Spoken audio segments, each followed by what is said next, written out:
Assalamualaikum warahmatullahi wabarakatuh. Waalaikumsalam warahmatullahi Nahmaduhu wa nusalli wa nusallimu ala rasulil karim wa ala alihi wa sahbihi ajma'in, amma ba'd. Kisah ahli juhud dan dermawan. Kisah ke-70. Malik bin Dinar alaih adalah seorang ulama yang terkemuka pada masanya. Kami telah menceritakan beberapa kisah hidupnya dalam buku ini. Pada masa mudanya ia bukanlah seorang yang soleh. Ketika seorang bertanya kepadanya bagaimana ia bertaubat dari dosa-dosanya dan meninggalkan kehidupan yang buruk, ia menceritakan kisah berikut ini. Pada masa mudaku, aku adalah seorang polisi yang sangat gemar meminum anggur. Aku minum seperti seekor ikan.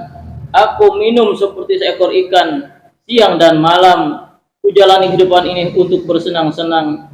Aku membeli seorang hamba wanita cantik yang sangat kusayangi. Aku juga mempunyai seorang anak perempuan yang sangat cantik darinya.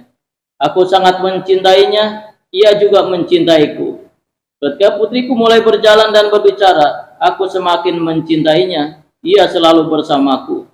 Anak kecilku yang tidak berdosa ini memiliki kebiasaan yang aneh. Bila ia melihat gelas anggur di tanganku, ia akan merenggutnya dan menumpahkannya anggur tersebut di bajuku. Karena cinta kepadanya, aku tidak memarahinya. Ketika ia berusia 2 tahun, putriku meninggal dunia. Hatiku sangat terguncang dan dilanda kesedihan yang amat sangat. Pada semalam tanggal 15 Sya'ban aku sangat mabuk dan tidur tanpa mengerjakan sholat isya. Aku bermimpi dengan mimpi yang sangat mengerikan. Aku melihat bahwa pada hari adalah hari mahsyar. Semua orang dibangkitkannya dari kuburnya dan aku berada di antara orang-orang yang digiring ke padang mahsyar. Tiba-tiba aku mendengar sebuah suara di belakangku. Ketika aku tengok ke belakang, aku melihat seekor ular yang sangat besar mengejar di belakangku. Sungguh mengerikan. Ular itu mempunyai sepasang mata yang tajam. Mulutnya terbuka lebar dan ia mengejarku dengan kecepatan yang luar biasa. Aku mempercepat lariku dan dengan ketakutan, aku nekat demi mempertahankan hidupku. Ular yang mungkin itu terus mengejarku hingga semakin dekat. Kulihat ada seorang laki-laki tua berpakaian sangat bagus dengan wangian yang semerbak tercium di sekitarnya. Ketika aku mengucapkan salam kepadanya, ia menjawab salamku. Aku berkata, demi Allah, tolonglah aku dari musibah ini. Lelaki tua itu berkata, aku terlalu lemah untuk menolongmu melawan musuh sehebat itu. Itu di luar kekuatanku. Akan tetapi kamu harus terus berlari. Barangkali kamu akan dapatkan pertolongan untuk menyelamatkan dirimu darinya.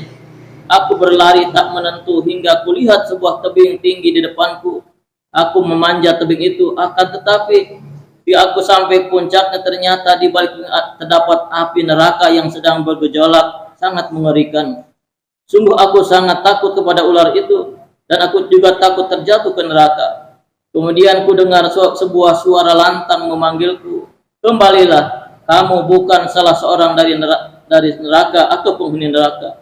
Aku pun kembali dan mulai berlari ke arah yang berlawanan.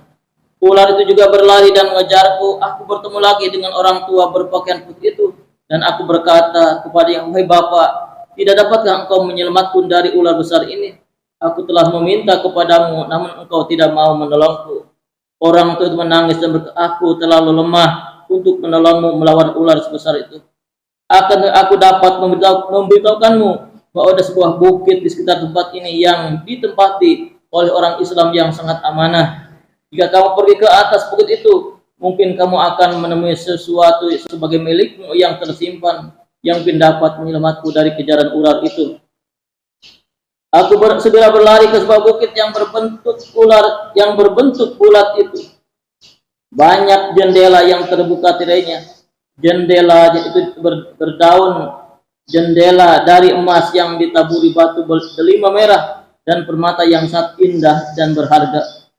Di setiap jendela bergantung tirai sutra yang langka. Ketika aku bersiap akan mendaki bukit itu, malaikat memanggil-manggil dengan suara keras. Bukalah jendelanya itu dan naikkan tirai itu.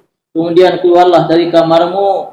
Di sana terdapat seorang laki-laki yang sedang bernasib malang. barangkali amanah miliknya ada padamu yang mungkin dapat menolong dari kemalangannya.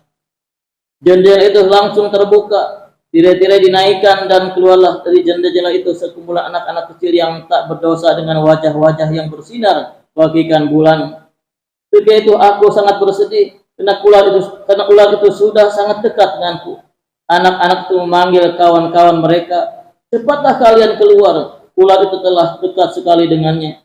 Mendengar ajakan tersebut, anak-anak yang keluar dari jendela itu semakin banyak dalam kelompok yang besar. Di antara mereka aku melihat putriku tersayang yang telah meninggal ketika berusia 2 tahun. Ia menangis dan berkata, "Demi Allah, ia adalah ayahku tercinta." Ia melompati atas sebuah ayunan yang terbuat dari nur yang sangat indah dan meluncur ke arahku seperti anak panah. Ia mengulurkan tangan kirinya ke arah tanganku dan aku cepat-cepat menangkapnya. Dan dengan menggunakan tangan kanannya ia mengusir ular itu. Ular itu segera pergi setelah memberiku sebuah kursi dan ia duduk di atas pangkuanku sambil membelai janggutku dengan tangan kanannya. Ia berkata, "Ayahku sayang, belumkah datang waktunya bagi orang-orang yang beriman untuk tunduk hati mereka mengingat Allah dan pada kebenaran yang telah turun kepada mereka. Dan janganlah mereka seperti orang-orang yang sebelumnya telah diturunkan Alkitab padanya. Kemudian berlalu masa yang panjang atas mereka, lalu hati mereka menjadi keras, dan kebanyakan di antara mereka adalah orang-orang fasik." Quran ayat 16. Aku meneteskan air mata dan bertanya kepadanya, "Anakku, apakah kalian semua pandai memahami semua Al-Quran?" Ia menjawab, "Iya, bahkan lebih memahami Al-Quran daripada engkau." Aku bertanya lagi, "Anakku sayang, apakah sebenarnya ular itu?" Ia menjawab, "Ular itu adalah perbuatan buruk ayah, dan ayah telah menjadikan ular itu sangat kuat sehingga ia hampir menjerumuskan ayah ke neraka." Aku bertanya, "Lalu siapakah orang tua berbaju putih itu?" Ia menjawab, "Ia adalah perbuatan baik ayah, dan ayah telah membuatnya begitu lemah karena terlalu sedikit perbuatan baik yang ayah lakukan hingga tidak mampu menolong ayah dalam melawan ular itu." Aku bertanya, "Apa yang kalian lakukan di atas bukit ini?" Ia menjawab, "Kami adalah anak-anak muslim yang meninggal pada masa kanak-kanak. Kami akan tinggal di sini hingga hari kebangkitan, menunggu untuk bergabung dengan orang-orang tua kami bila mereka datang kepada kami. Dan kami akan memohon ampunan bagimu kepada Tuhan kami." Ketika terbangun dari mimpi itu, perasaan takut terhadap ular itu masih meliputi diriku. Segera setelah aku bangun, aku bertaubat kepada Allah Subhanahu wa Ta'ala dan meninggalkan cara hidupku yang buruk. Disebutkan dalam kitab Rawat. Alhamdulillah, suatu kisah daripada Malik bin Dinar, seorang waliullah dan ulama terkenal.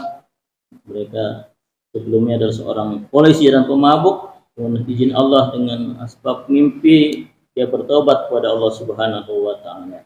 Mudah lebih kehaman dan kita menyampaikan dan menyampaikan insyaallah. Subhanakallahumma wa bihamdika asyhadu an la ilaha illa anta astaghfiruka wa atubu ilaik. Assalamualaikum warahmatullahi wabarakatuh.